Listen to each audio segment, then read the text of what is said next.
Welcome. In this video we're going to be talking about the different ways to manipulate the data after you've retrieved it.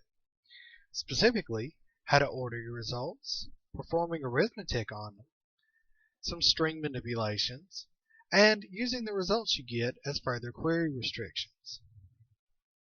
So let's get in there. If we look at our purchases table, I've added a column for amounts, but other than that it's the same. And currently we're looking at these results based on the order of the ID. That's the default because we're just selecting star, we're not giving it any further instructions. But what if we wanted to order it by, say, the date of purchase? Well, to do that, we would go to the end and say order by DOP. Now by default, it's going to order it in ascending order, or ASC. But as you can see, that orders it from oldest to newest. However, what if we wanted it the other way? Well, to do that, we would do DESC, or descending order. And that gives it to us from newest to oldest. It can do this because we've correctly labeled these as dates, so it knows how to order them. We're also not limited to only one order.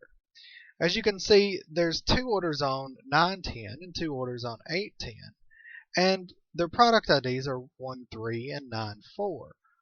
Those aren't in any particular order. Well, what if we wanted them further ordered by product ID? We could simply add a comma and then do product ID descending. And now, not only are they ordered by date, which is first, but they're ordered by product ID in descending order. You can have as many of these as you wish. Now that we know how to order them, let's move on to a little bit of math. Let's say we wanted to do some calculations on these. Now I'll just be using mostly random numbers here for example, but you'll see what I'm talking about. So we're going to add amount to this result, but we're also then going to add 1 to it. So if I run this, we now have a new column, and it's calling itself amount plus 1 for now. We could name it with the as we saw in last video. But we now have this, which is amount plus 1. We can also subtract with a minus to have 1 less. We could multiply by 2. Multiplying in SQL is done with the star. That's going to give us a multiplied amount. Or we could divide. Dividing is done with a slash.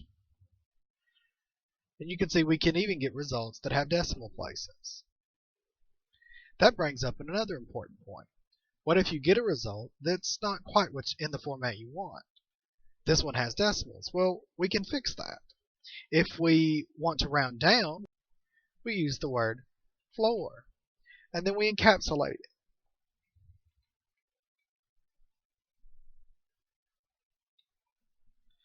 By doing this, it rounds everything down.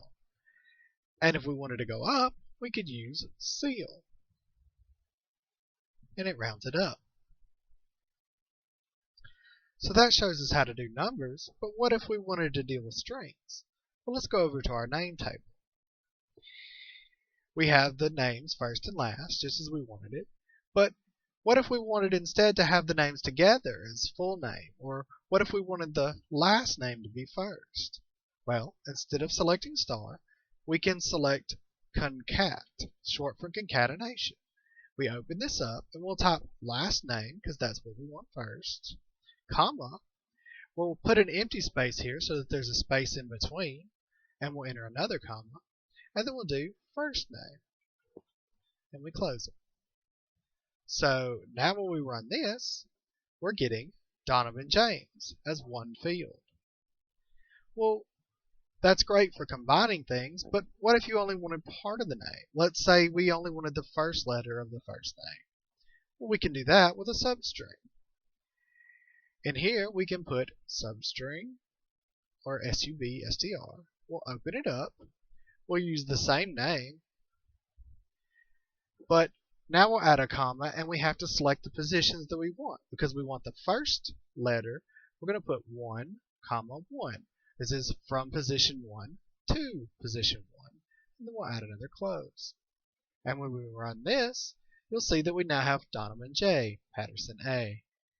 And if we wanted to go to 2, we would just change this to 2 or 3 in this case. And now we have the first 3 letters of the last name. That's how to manipulate characters. We'll continue on with how to use these things we're making to help further restrict our results in the next video.